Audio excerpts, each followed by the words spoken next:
కోడిగుడ్డు ఉల్లిపాయ కారం అయితే చేయబోతున్నాను. దానికి కావాల్సిన పదార్థాలు: మా నలుగురికి 4 గుడ్లు ఉడకబెట్టి పెట్టాను. ఉల్లిపాయలు కట్ చేసుకున్నాను. ఇందులోకి అయితే చిన్నులపాయలు అయితే కచ్చాపచ్చాగా నలగొట్టుకున్నానండి. ఒక పచ్చిమిరపకాయ తీసుకున్నాను.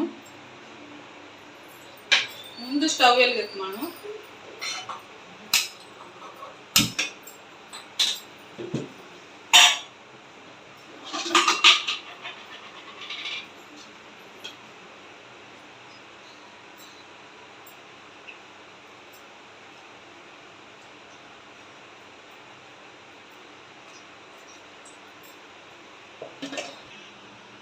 ఆయిల్ వేడైంది.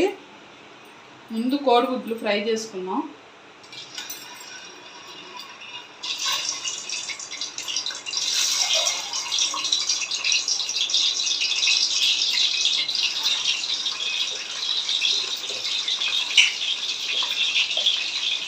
ఈ గుడ్లకు పడటం కోసం కొంచెం సాల్ట్,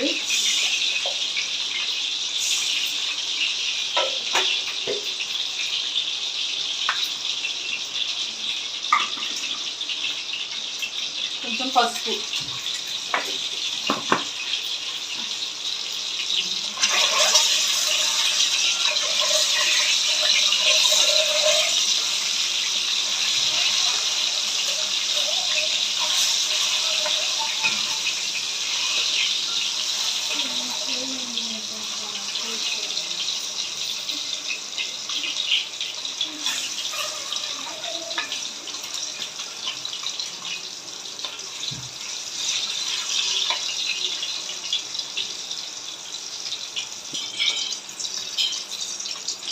గుడ్లు అయితే వేగిపోయినాయండి. పక్కకు తీసుకున్నాం.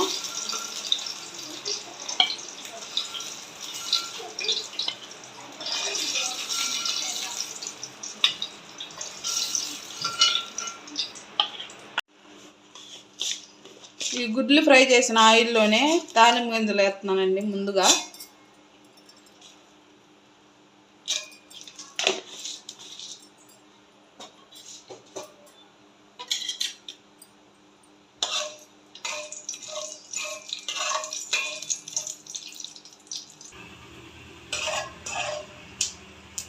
ఫ్రై అయిపోయినాయండి. ఇందులోనే కచ్చా పచ్చాగా నలగొట్టుకున్న చిన్నులపాయలు కూడా తీసుకొని ఇందులో వేసేసుకున్నా.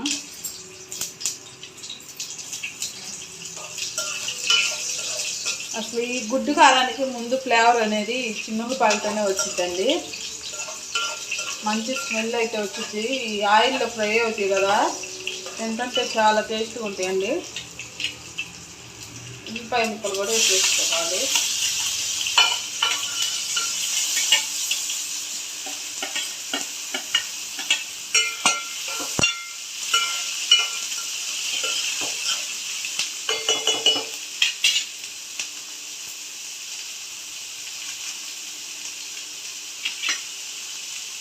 కరివేపాకు కూడా వేసేసాను.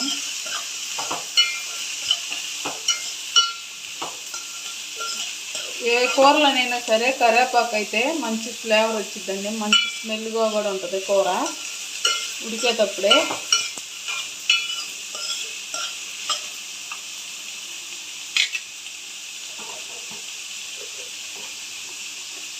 ఉల్లిపాయలు ఫ్రై అవ్వటం కోసం సాల్ట్ వేస్తున్నాను కొంచెం.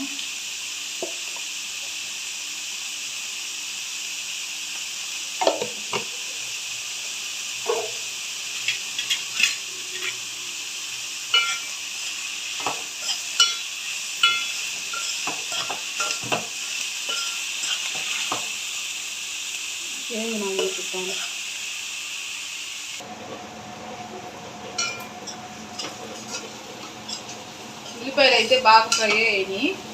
ఇందులో గుడ్లు కూడా వేసుకొని, ఇందాక ఉల్లిపాయలు ఫ్రై అవ్వడానికి కొంచెం సాల్ట్ వేసుకున్నాం కదా, కొంచెం సాల్ట్ వేసుకోవాలి.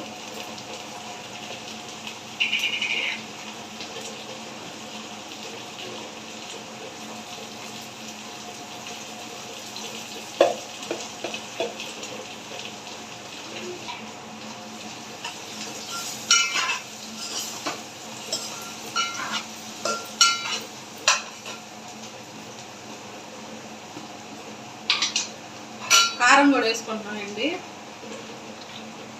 కారం అయితే ఇంట్లో పట్టించిన కారమే.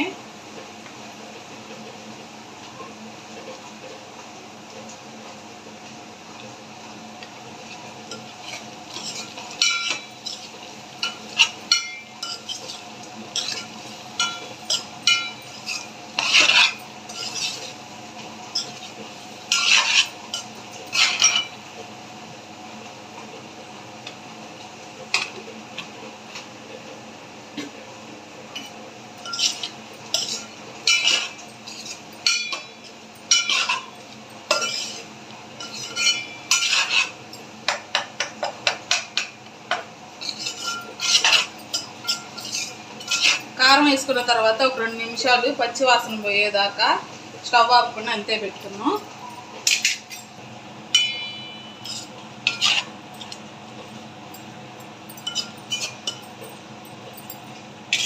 ఒక పక్క అన్నం కూడా ఉడికిపోయిందండి.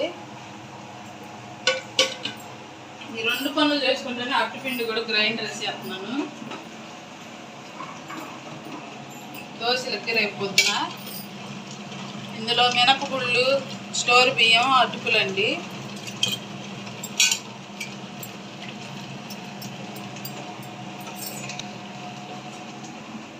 ఇంక పిల్లలు స్కూల్ నుంచి వచ్చి ఇంకేం తినలేదండి ఈరోజు. అందుకని తొందరగా 2 పొయ్యిల్లో 2 పెట్టేసి ఇంక పిండి కూడా వేసేసుకున్నాను.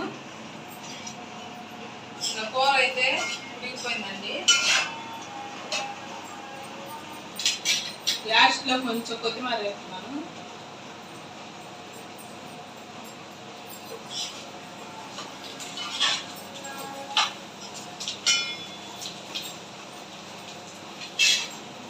స్టవ్ అయితే ఆపేసానండి. చూసారు కదండి ఈ వీడియో. మా వీడియో అయితే మీకు నచ్చిందని అనుకుంటున్నాము. మా వీడియో కనుక మీకు నచ్చితే లైక్ చేయండి, షేర్ చేయండి, కామెంట్ చేయండి.